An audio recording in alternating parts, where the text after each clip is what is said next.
Kementerian Kesehatan mengimbau warga Jakarta untuk menggunakan masker di luar ruangan. Saat ini pasien ISPA di wilayah DKI Jakarta sudah menyentuh angka 200.000 orang. Kasus infeksi saluran pernafasan akut atau ISPA di Jakarta dan juga sekitarnya terus naik.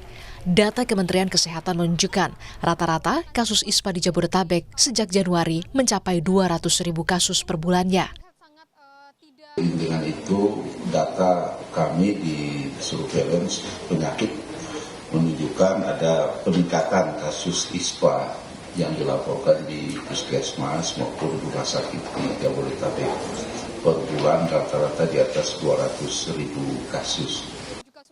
Tingginya kasus ISPA membuat Kemenkes mengeluarkan protokol kesehatan saat polusi udara tinggi, yakni memeriksa secara rutin kualitas udara melalui aplikasi saat keluar rumah, menutup ventilasi rumah atau gedung saat polusi udara tinggi, menggunakan penjernih udara di dalam ruangan, baik penjernih alami maupun elektronik, menghindari sumber polusi seperti asap kendaraan maupun industri, serta asap rokok yang menjadi sumber polusi tertinggi di dalam ruangan.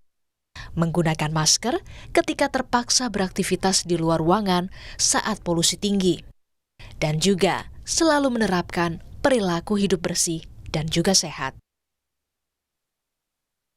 Jenis masker yang direkomendasikan untuk beraktivitas saat polusi udara tinggi adalah masker jenis N95 atau KF94 dan masker bedah.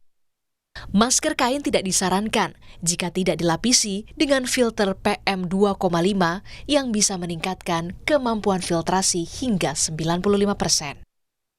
Tadi pilihan maskernya minimal masker bedah. Nah, kalau tidak ada masker lain, tapi kalau mau masker kain yang diselipin filter 2,5 ketika lagi polusi itu yang paling disarankan. Tidak begitu mahal, bisa dicari, nanti beli, kemudian dipakai. Kalau masker kainnya kan bisa dicuci. Filternya yang mesti diganti kalau habis aktivitas, mesti dibuang. Karena dia disposable ya, nggak boleh dipakai lagi. Karena kalau dia sudah kena filter dari partikel-partikel itu nempel. Kemudian besok dipakai lagi. Justru dia akhirnya nempel di kain-kain, nanti lama-lama tembus ke kainnya, terhirup kan berbahaya. Jadi nggak boleh begitu udah keluar ruangan sekian jam, lepas buang ke filternya. Nanti besok kalau mau pakai lagi mesti pakai yang baru. Karena kan filter sekali pakai itu. Ya.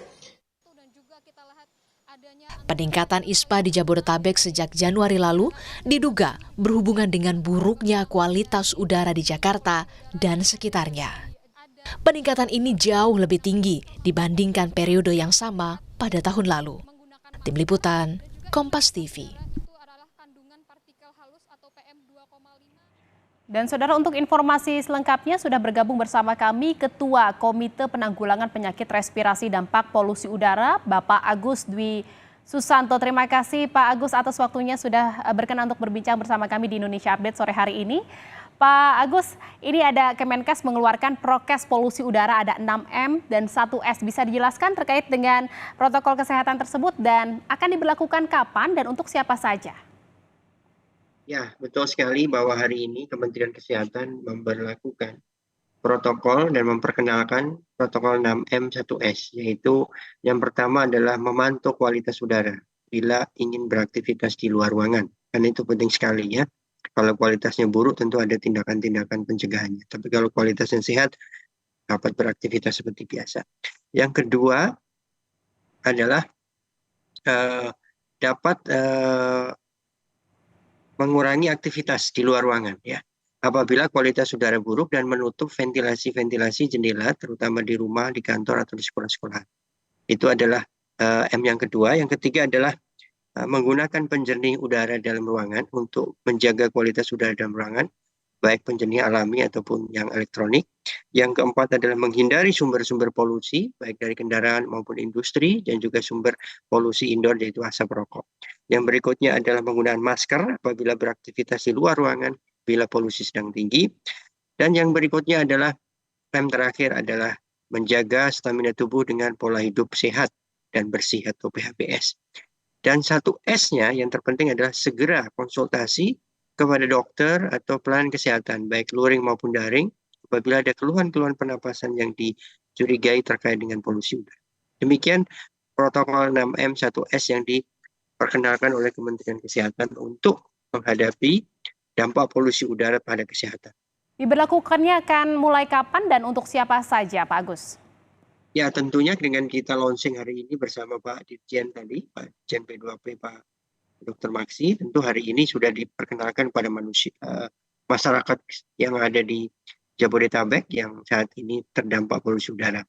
Dan siapa aja, pada dasarnya ini berlaku pada seluruh masyarakat yang beraktivitas ya, di luar ruangan, ya, dan juga masyarakat yang terdampak di wilayah Jabodetabek ini, dan termasuk kelompok-kelompok sensitif. Ya, ada 4 kelompok sensitif, yaitu pada usia lanjut, anak, ibu hamil, dan yang sudah memiliki penyakit dasar sebelumnya.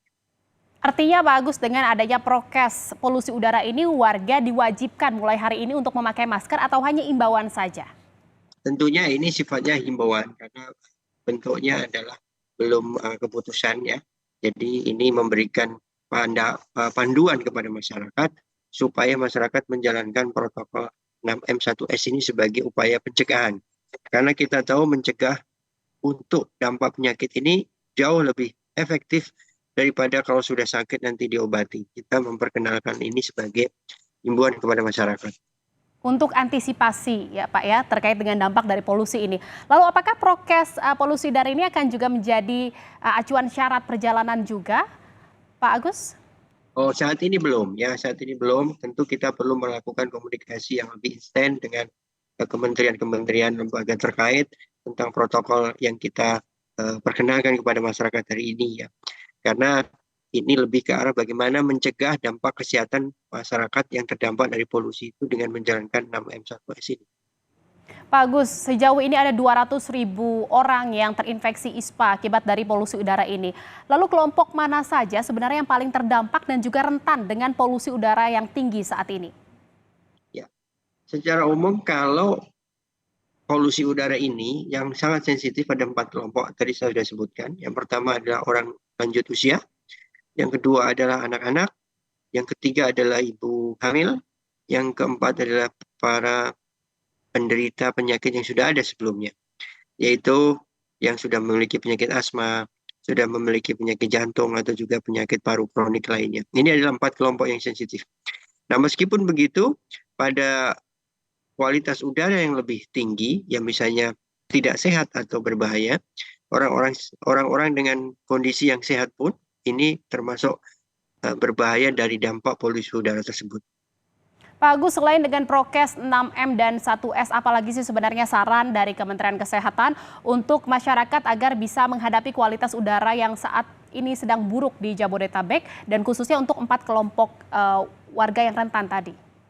Ya, tentunya memang untuk protokol kesehatan ini adalah yang penting dalam upaya untuk mencegah.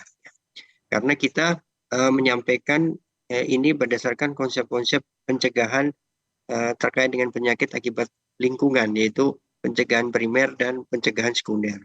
Ya, tentunya pada kelompok yang sensitif, yang perlu diperhatikan adalah kualitas udaranya itu levelnya lebih rendah dibanding kelompok yang sehat ya, yang tidak punya penyakit dasar, yang tidak termasuk kelompok sensitif atau rentan ini.